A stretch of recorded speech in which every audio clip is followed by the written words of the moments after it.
A reading from the Holy Gospel according to St. Luke. At that time, Jesus came to Jericho and intended to pass through the town. Now, a man named Zacchaeus, who was a chief tax collector and also a wealthy man, was seeking to see who Jesus was. But he could not see him because of the crowd, for he was short in stature. So he ran ahead and climbed a sycamore tree in order to see Jesus, who was about to pass that way. When he reached the place, Jesus looked up and said, "Zacchaeus, come down quickly, for today I must stay at your house." And he came down quickly and received him with joy. When they saw all this, they began to grumble, saying, "He has gone to stay at the house of a sinner." But Zacchaeus stood there and said to the Lord, "Behold, half of my possessions, Lord, I shall give to the poor, and if I have extorted anything from anyone, I shall repay it 4 times over." And Jesus said to him, "Today salvation has come to this house, because this man too is a descendant of Abraham. For the Son of Man has come to seek and to save what was lost." The Gospel of the Lord. Praise to you, Lord Jesus Christ. The verse for the Gospel acclamation for today is one of the most famous verses in the whole Bible. It is from John 3:16, when it says, "God so loved the world that he gave his only Son, so that everyone who believes in him might have eternal life." And this is a beautiful theme for the readings of today, because we see in the example of Zacchaeus, the example of each one of us, that we are all sinners. And that is the good news that the Lord Jesus has for us today. The good news with which he finishes the gospel today when he says, "The Son of Man has come to seek and to save what was lost." And what was lost? You and me. And every single human being on the face of the earth. We are all sinners. That is all there is, sinners. And we can say there's people who look more sinners than more sinful than others, and that might be true. But the reality is that all of us are sinners. All of us have fallen from the glory of God. All of us have done things for which we are ashamed, and all of us are in need of mercy. And the Lord Jesus came to seek and to save what was lost, to seek and to save me, to seek and to save you. So this is the good news of today. Now let's see how the Lord Jesus saves us. In the example of Zacchaeus, we see that he himself takes the initiative to invite himself to the house of Zacchaeus. Zacchaeus did not invite Jesus. Jesus told to Zacchaeus, "Come down quickly, for today I must stay at your house." So here we can have an invitation, each one of us. Come down quickly, for today I must stay at your house, meaning in your heart.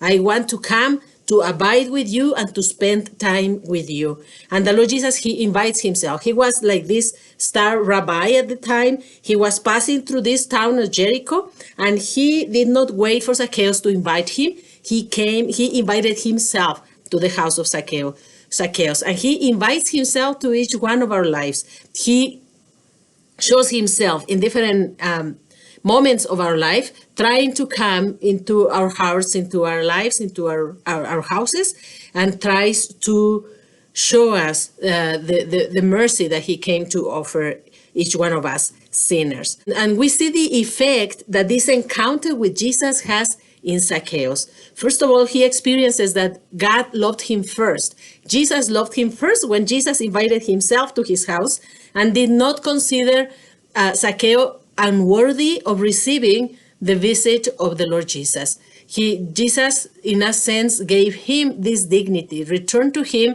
the dignity that he had lost because of his sin by coming to his house.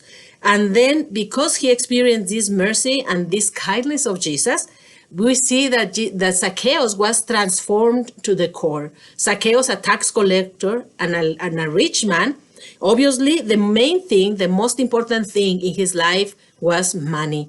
That's what he lived for. He was a tax collector, not only a tax collector, but the chief of the tax collectors in the town, and he was very rich. And so, but we see the encounter of Jesus, how it transformed him. This attachment that he had to money, The Zacchaeus was able to let it go. Let it go. Once he experienced Jesus, once he found him whom his heart actually was looking for, he was able to let go of the idol of money. Now, all of us, we have attachments. All of us, we have idols in our lives. Those are the things that we place before God. And until we have an encounter with Jesus, until we let him come into our hearts, we will be clinging to these idols because we believe that they hold the key to our happiness. But that is a lie. We are not made for the things of this earth. The Lord himself tells us throughout his revelation that we are made for greater things. We are not made for anything that is on the face of the earth. Nothing can satisfy my heart that is on this side of heaven. Only God himself and God alone can satisfy the deepest longings and deepest hunger of our hearts and of our minds. We desire absolute truth. We desire absolute goodness. We desire absolute beauty. And that is only God himself. Only he can give us that. And not on this side of heaven. I'm sorry. We have to wait until we get to our heavenly homeland to enjoy all this beautiful thing. But even on this side of heaven, the Lord gives us a little foretaste of what awaits us after we live our lives looking for him, searching him, and serving him and honoring him. The Lord Jesus can say today, salvation has come to this house because this man or this woman is also a descendant of Abraham. May the Lord Jesus be able to say that of you and of me today, that today, because we open our hearts and receive him with joy, today we can receive also that salvation that he promised. As he said, God so loved the world that he gave his only son, so that if you or if you or I believe in him, we may have eternal life. That is God's promise, and he is a father who fulfills his promises. So let us cling to the Lord Jesus. Let us open our hearts to receive him. Let him transform our hearts so that we may let go of our idols, our attachments, and we may cling to the Lord Jesus and receive this wonderful gift of salvation that he has for us. Thank you. God bless you. Pray for me. I will pray for you. Arrivederci.